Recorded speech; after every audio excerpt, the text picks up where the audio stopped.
dans le cadre d'une grande famille qu'on appelle les maladies non transmissibles. Donc tout ce qui est non transmissible, je peux vous toucher, je ne vous transmets pas la maladie. Et de cette famille, je vais citer quelques-unes. Il y a le diabète, il y a les cancers,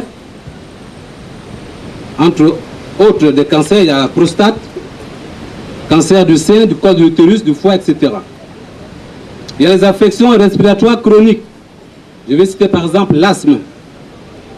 Il y a les hémoglobinopathies, par exemple la drépanocytose. Les affections mentales intègrent aujourd'hui cette famille, cette grande famille. Et même les violences, les traumatismes. Bref. Mais les AVC, qui ne sont que les complications de l'hypertension artérielle, constituent actuellement un problème de santé majeur. On dit problème de santé publique. Au regard de l'élévation du taux de morbidité et de mortalité. La morbidité veut dire le fait de tomber malade. La mortalité veut dire le fait de mourir. Eh bien, depuis les années 1960 jusqu'à, je peux dire, les années 80, 1980, notre système de santé a porté plus l'intérêt à ces maladies qu'on appelait maladies transmissibles. Donc c'est le contraire des non transmissibles que je parlais tout à l'heure.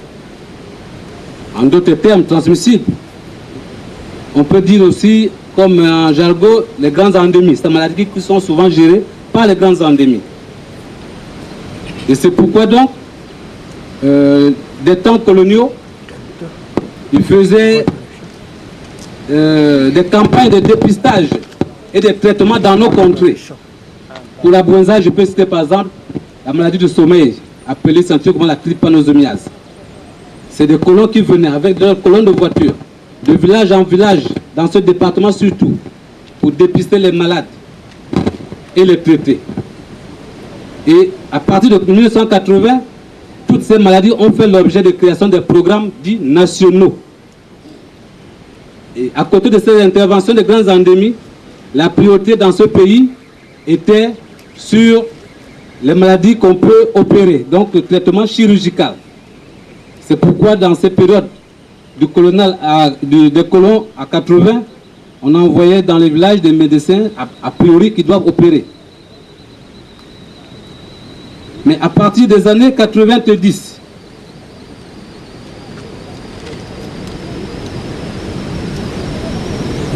c'est là que l'Organisation mondiale de la santé, l'OMS, identifie d'autres priorités.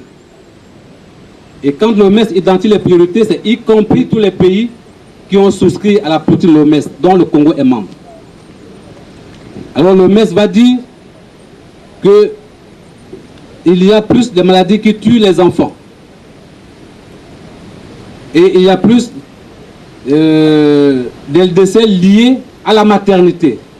Donc vous voyez, c'est le couple mère-enfant qui est là interpellé.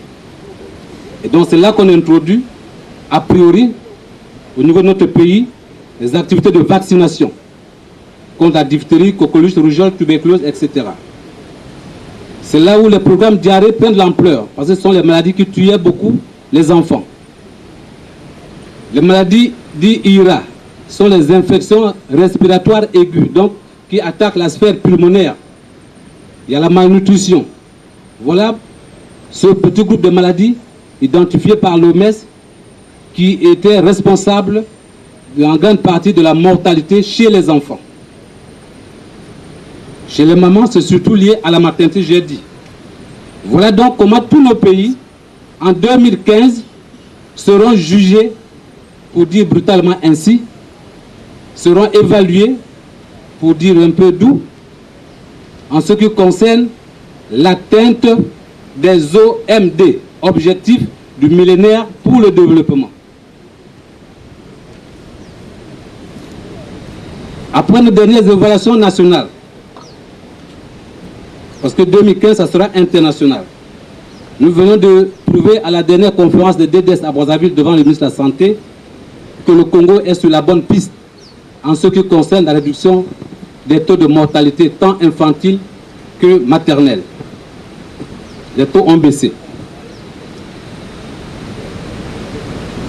Il y a à peu près 5, 7, sinon 10 ans, émergence d'une nouvelle vague de maladies qui sont désormais responsables de la grande mortalité chez les citoyens congolais. C'est là en tête l'hypertension artérielle, d'où l'objet de cette journée. Quand je parle d'hypertension artérielle, sa conséquence immédiate, sa complication, c'est l'accident vasculaire cérébral dit AVC. De nombreuses personnes s'interrogent. Mais qu'est-ce qui se passe ces derniers temps? Pourquoi il y a beaucoup d'AVC? Il y a beaucoup de parents qui meurent à cause de l'hypertension artérielle. Mais je peux vous dessiner un petit schéma. Il y a comme une croissance du modernisme. Vous pouvez vous en douter, mais je vous dis, il y a comme une croissance du modernisme. Et à côté de cela, il y a donc émergence d'une croissance de stress. Le stress, peut-être, c'est un mot fort pour certains qui ne comprennent pas. Le stress, c'est donc cette influence tant de l'environnement, de la société, sur notre personne, sur la personne humaine. Je donne un exemple. Une personne peut avoir beaucoup de soucis. Pourquoi les soucis?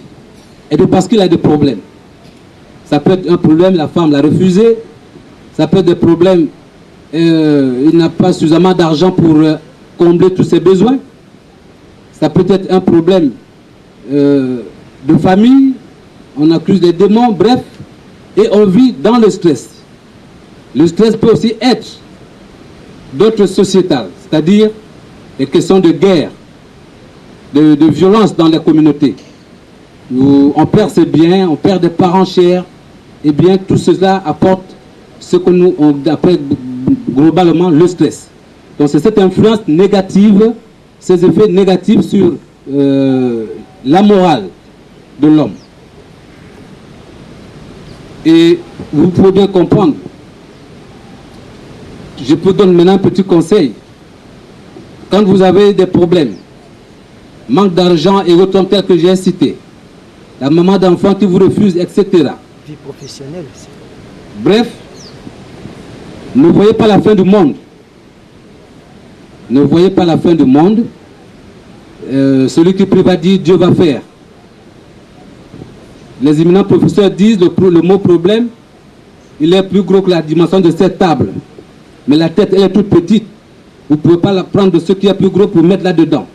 Donc c'est à éviter. Et donc à côté du stress, nous observons une croissance de la mortalité due aux maladies non transmissibles, particulièrement l'hypertension artérielle et sa conséquence immédiate, l'AVC. Les gens me demandent souvent, mais c'est quoi? Parce qu'on mange le congelé? Mais non, je viens là de vous expliquer de façon phénoménale qu'est-ce qui se passe dans notre environnement. Et donc, au cours de ces dernières années, 2012-2013, davantage les pouvoirs publics sont interpellés, prennent conscience de ce qui tue plus les gens maintenant, ce sont ces nouvelles maladies qui ont pris corps dans notre société, hypertension, diabète, cancer, etc. Et donc des mesures sont en train de se prendre. Notre pays envisage, tout à l'heure je vais vous en parler,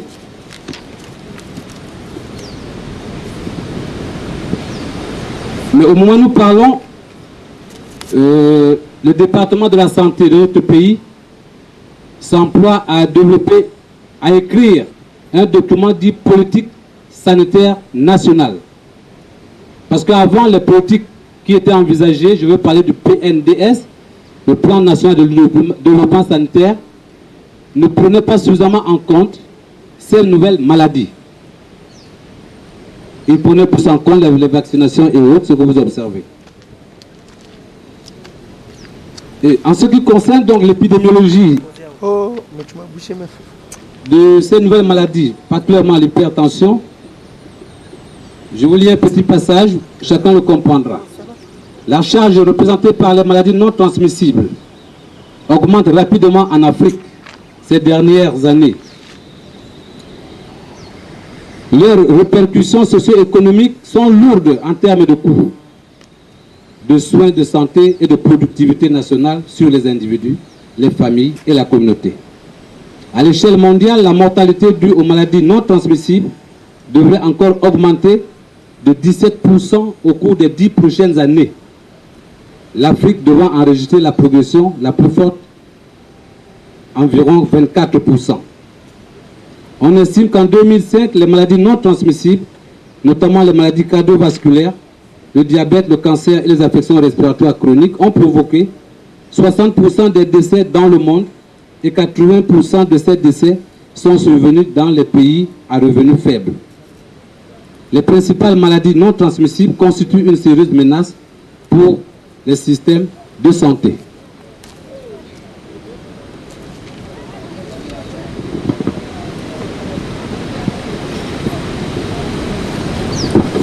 Les sources de la croissance de la mortalité due aux maladies non transmissibles.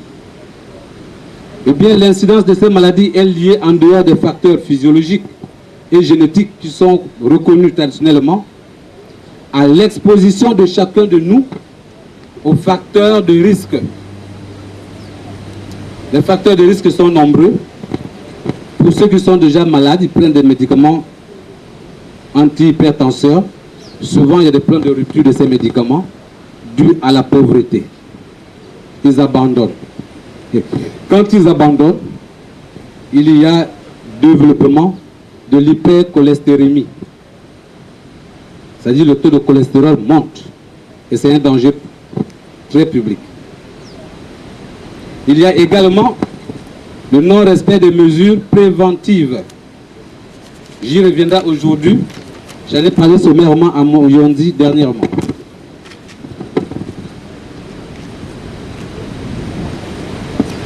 Mais je voulais souligner que l'impact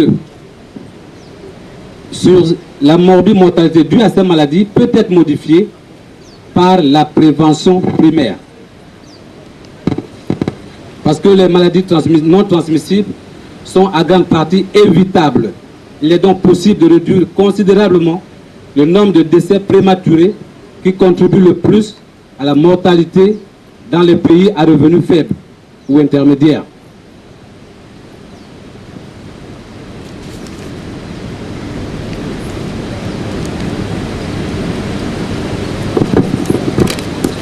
En résumé, les facteurs favorisants pour l'hypertension artérielle, ça veut dire ce qu'il ne faut pas faire. Ce sont lesquels? Il y a l'usage excessif de sel de cuisine et de graisse dans les repas, les aliments comme vous voulez. Je peux détailler tout ça, mais le temps nous est imparti chèrement. La consommation excessive de l'alcool et de tabac. On m'a posé la question à Moyondi, mais usage excessif du tabac veut dire quoi? J'ai fait la différence entre celui qui peut fumer 2-3 bâtons de cigarettes dans la journée pour son simple plaisir, son loisir, et celui qui est passionné, abonné au tabac, qui ne fume pas moins de 2 paquets dans la journée. Il a fait 3-4 paquets. Donc si le paquet a 20 bâtons, multipliez tout ça par 3-4. Mais celui-là, si vous avez la chance de voir ses poumons au cours d'une autopsie, ses poumons sont pires que la couleur du goudron, donc très noirs. Alors le tissu du poumon, il est plus joli que ce que je vois rose là-bas. Il y a la sédentarité. Peu de gens pratiquent les marches, le sport, mais la culture commence à se développer puisqu'il y a des gens, très souvent, vous voyez à Brazzaville le dimanche matin, la marche devient une culture presque.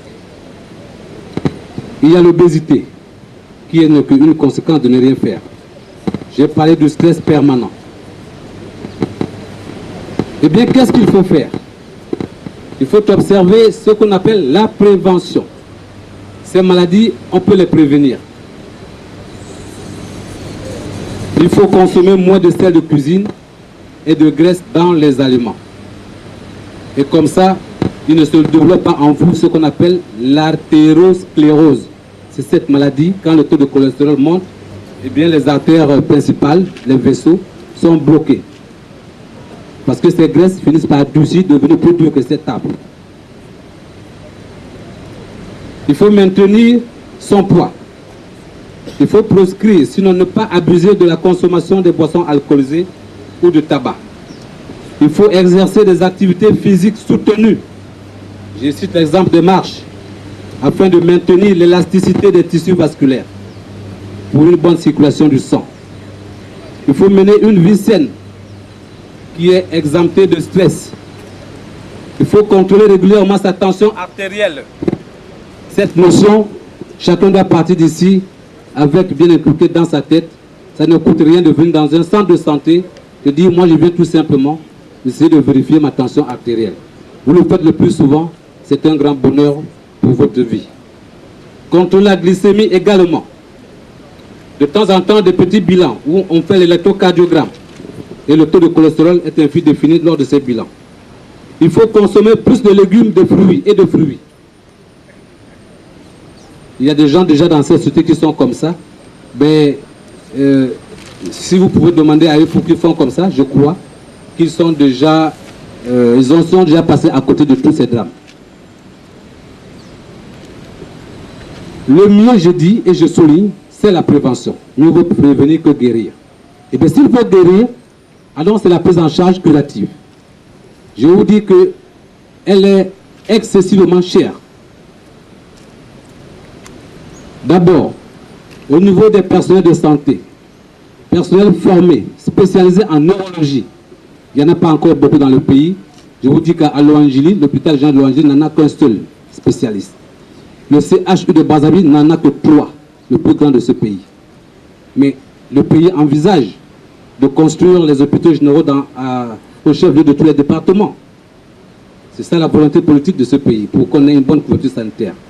Ça veut dire que parallèlement à ça, il faut former les spécialistes. Il y a un problème de disponibilité des médicaments dits thrombolytiques. Et bien cette famille de médicaments, c'est la gamme qui est utilisée particulièrement quand on a en face un malade qui fait un AVC.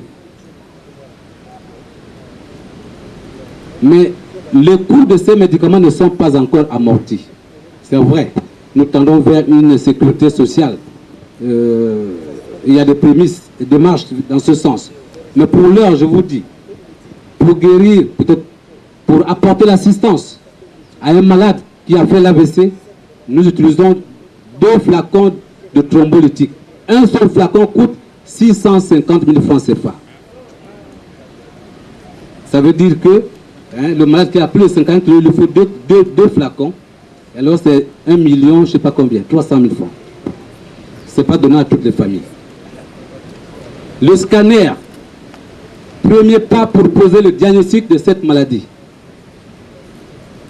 Le scanner coûte 80 000 francs CFA. Même si de plus en plus on peut le trouver aujourd'hui à Brazza, à Pointe-Noire, à Dolisie. Mais il coûte 80 000 francs CFA. Il va arriver le moment venu en Caï. Mais vous voyez, cette bourse n'est pas donnée à tout le monde. Il y a également la nécessité, après ce traitement curatif, des soins dits de suite, plus la rééducation. Là aussi, il y a un coût. Lorsque on a pu vous rattraper, eh bien, il y a cette suite-là qui arrive encore. Mais je voudrais souligner qu'un malade qui a fait l'AVC, pour le transporter, il faut nécessairement le mettre en position couchée. Si vous le transportez en position telle que je suis assis, vous multipliez les risques. Et il faut encore que dans les 4 heures du temps qui arrive, qu'il arrive dans un centre où il y a le spécialiste. Nous évacuons rapidement. Il faut que dans les 4 heures qui arrivent, 5 heures maximum, qu'il arrive dans les bras d'un spécialiste pour commencer la démarche que je viens de décrire si haut.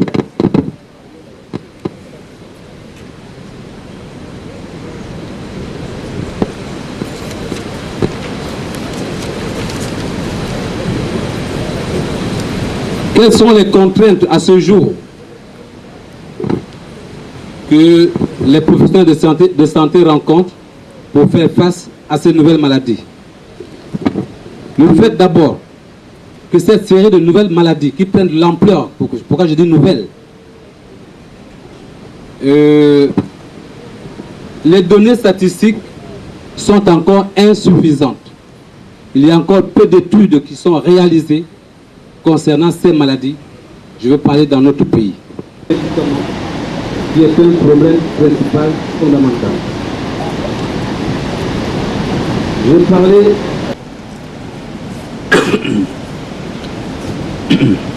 je veux parler de quelques actions que les pouvoirs publics mènent. Parce qu'on n'appelait pas l'année de la santé, c'est une responsabilité importante que le gouvernement de la République prend, qui vont arriver, le gouvernement responsabilité. Il y a un peu déjà de construction. C'est la biologie pendant 3 jours où des spécialistes de biologie présents pour donner des notions de base. Comment faire également, nous sommes une conférence de DD, nous venons de document qui est appelé national de santé. Voilà, vous demandez, monsieur ton père, monsieur le préfet, c'est pour vous, pour me donner cette occasion de parler de ces choses. Quelques préoccupations que chacun des participants, que moi j'ai sélectionné, en gros, je vous remercie.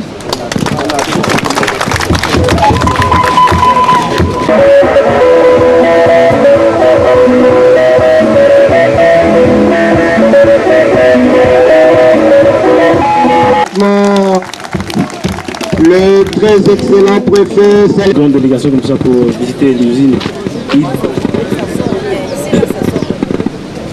Nous remercions le préfet de venir en compagnie d'une si grande délégation visiter aujourd'hui l'usine hydroélectrique de Mukokolo, qui est un fleuron de la coopération